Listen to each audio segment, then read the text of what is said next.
Ça commence bêtement par le Code civil. Hein, c'est idiot de peut-être parler de ça dès le départ, mais c'est le Code civil.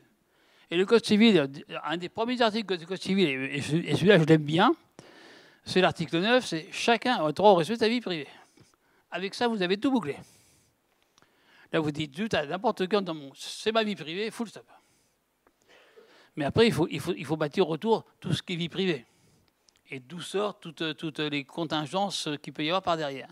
Donc c'est vrai que ça a été, depuis des années, on a été bercé là-dedans, et la France a été bien bercée là-dedans dans ce domaine-là. Donc c'est vrai que les Français sont un peu gaulois sur les bords, ils aiment bien leur vie privée, et ça a bien swingé. Là-dessus, il y a eu en fait 3 grandes étapes dans l'histoire de la privacy. Il y a eu la RFID, l'époque des étiquettes sur les vêtements et sur les palettes. Là, donc, on a dit aux gens, on peut continuer à lire sur votre pull que vous avez acheté à tel endroit, il est bleu, rose bonbon, telle marque, etc. On peut, entre guillemets, vous filer. Et on a dit, eh bien, écoutez, ce serait bien de tuer cette information en sortant des magasins. Donc, normalement, je dis bien normalement, toute caissière qui se respecte devrait vous demander, quand vous avez acheté quelque chose, souhaitez-vous que je tue l'information qui est dedans? Ce serait normal. Elles doivent le faire, elles devraient être éduquées pour le faire. Par contre, elles ne le font jamais. La raison est simple, c'est que dedans, on vous dit, oui, mais si vous êtes passé en caisse, c'est bien, mais si je tue le truc en caisse, comme dedans, il y a le vêtement, la couleur, etc., et là où vous l'avez acheté, pour la garantie, vous l'avez dans le baba. OK? Et pour les services après-vente, vous l'avez dans le baba. Donc, on vous laisse le choix entre dans le baba ou pas dans le baba. Et donc, à la fin, vous dites, eh ben, je préfère encore garder le truc pour la garantie. Donc à la fin, on ne vous le demande plus. Donc c'est un peu idiot, mais on vous laisse aller dans la rue avec un truc, normalement, où on peut vous identifier. Mais normalement, il y a un truc qui est prévu pour et qui a été fait pour. Voilà. En allant dans le temps, un peu plus loin, on a avancé et on a vu que ça, c'était un peu juste. On a fait ce qu'on appelle un PIA, un Privacy Impact Assessment. Autrement dit, il faut que la personne qui conçoive un système fasse un papier pour dire dès le départ quels sont les risques de son système sur votre vie privée. Donc c'est à lui de le faire, et normalement c'est obligatoire. La loi est passée, la norme est passée, mais il y a une loi qui impose d'appliquer cette norme, qui s'appelle EN 16571, et donc normalement tout le monde est censé appliquer cette loi. Donc tous les fabricants. Mais ceci, il y en a en gros un pays d'amis par beau temps, il y en a 25% qui le font. Et comme personne est chatouillé là-dessus, il n'y a personne a fait appliquer la loi pour mettre des gens à faire des amendes, c'est passé à l'as. Et par contre, comme c'est passé à l'as, il y a eu le coup près qui vient de tomber. Donc au mois d'avril de 2016, il y a un truc, alors là maintenant, c'est pas vous avez à faire, il est obligatoire de le faire. Et donc, ça s'appelle une régulation, une réglementation sur la data, sur la protection des données. Et elle est appliquée, donc elle est en application depuis avril 2016. Et des gens ont 2 ans pour se mettre parfaitement en accord. Donc, à partir d'avril 2018, là, c'est couperet et amende. Donc, tout le monde a la trouille ces temps-ci. Et ce que je dis à vos camarades hier avec qui j'ai fait un cours, c'est que tout le monde est en train de se secouer fortement pour se mettre au goût du jour. Par exemple, des PME, style les banques, style les assurances, style les camarades, style les GAFA. Les GAFA, c'est Google, Apple, Facebook et Amazon. Parce que là, s'ils ne sont pas d'accord, ils ont des millions de dollars à payer. Ils ont 4% du chiffre d'affaires mondial à payer comme amende. Vous vous rappelez l'histoire de Microsoft des fois par rapport au Google, par rapport à la France. ben, c'est le même tonneau. On leur dira, cher ami, vous avez trop de données personnelles des petits-enfants, et puis comment vous les gérez? Mal, vous n'êtes pas d'accord avec ça, out, payez. Et vous pensez bien qu'on va s'amuser à les faire payer. Sinon, ce n'est pas du jeu. Hein.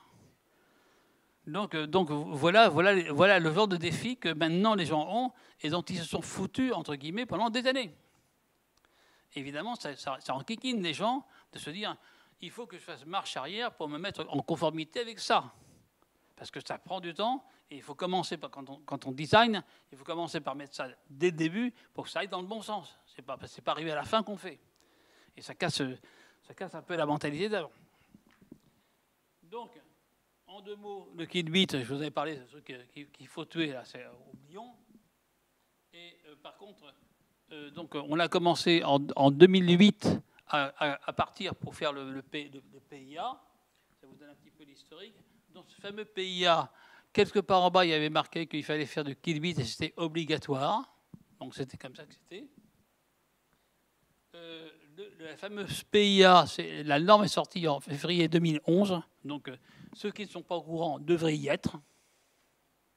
Je n'ai pas d'autre chose à dire. Nul n'est censé ignorer la loi. Voilà officiellement la norme qui est sortie à la FNOR, etc.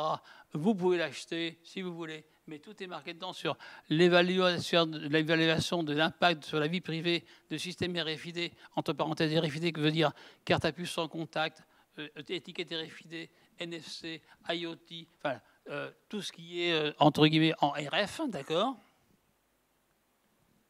Et puis, là-dessus, évidemment, là, c'était bien d'accord, vous voyez qu'il faut que chaque personne qui développe un système soit apte à quantifier par le détail tous les risques liés à la répartition des impacts sur la vie privée de son système.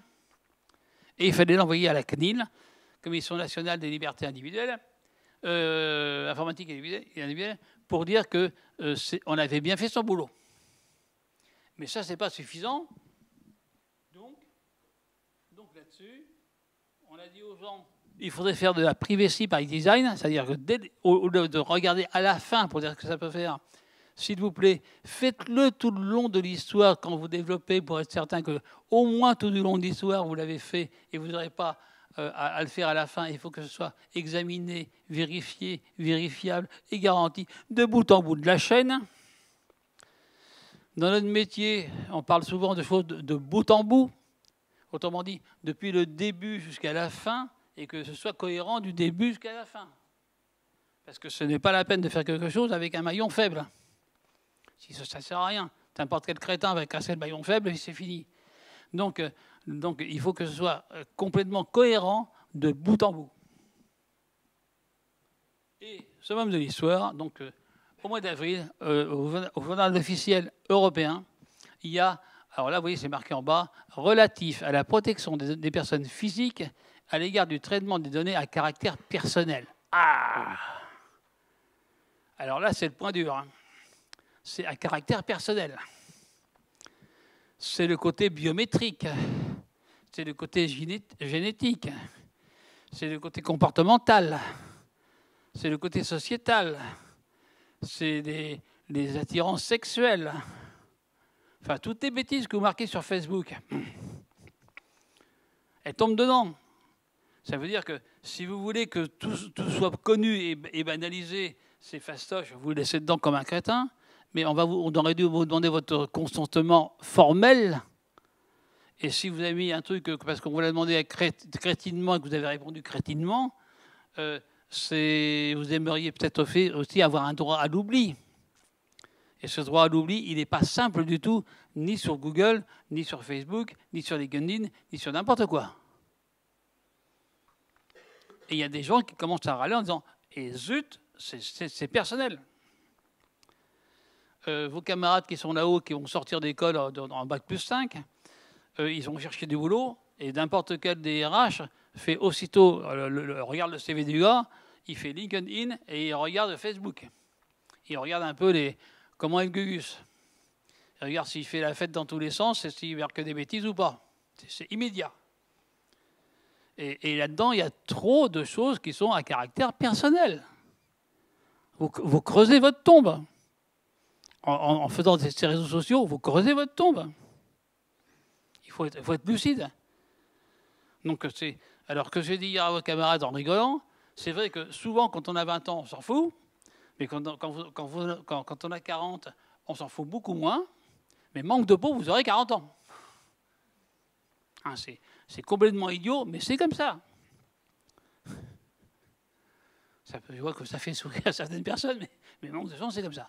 Alors c'est vrai que dans cette histoire-là, il y a un côté générationnel. Parce que c'est vrai que les jeunes ouvrent les portes fortement ces temps-ci à leur vie privée, mais il y a des moments, c'est quand même délicat. Et vous verrez que vous changerez peut-être d'avis dans quelques années. Donc soyez vigilants par rapport à ça. En tout cas, là, il y a du béton qui vous couvre. Et justement, on a demandé à tous les gens qui sont dans ce domaine-là maintenant d'éviter les excès pour que au moins les gens soient couverts proprement aux côtés des données à caractère personnel de ça. Ce règlement-là, il est facile à obtenir sur le net. On fait L119 et c'est facile. Il y en a 150 pages. Si vous voulez vous amuser à lire ça, vous verrez que vous ne serez pas déçus du voyage. Et dites-vous bien que tous les banquiers, tous les gens des assurances ont une trouille phénoménale. Parce qu'on demande qu'ils aient chez eux un responsable de ça qui s'appelle un DPO, un data officier, et que c'est lui qui ira en tôle s'il y a un malaise. C'est nominatif. Donc il y en a qui commencent à serrer les fesses fortement pour pas que ça tombe sur eux.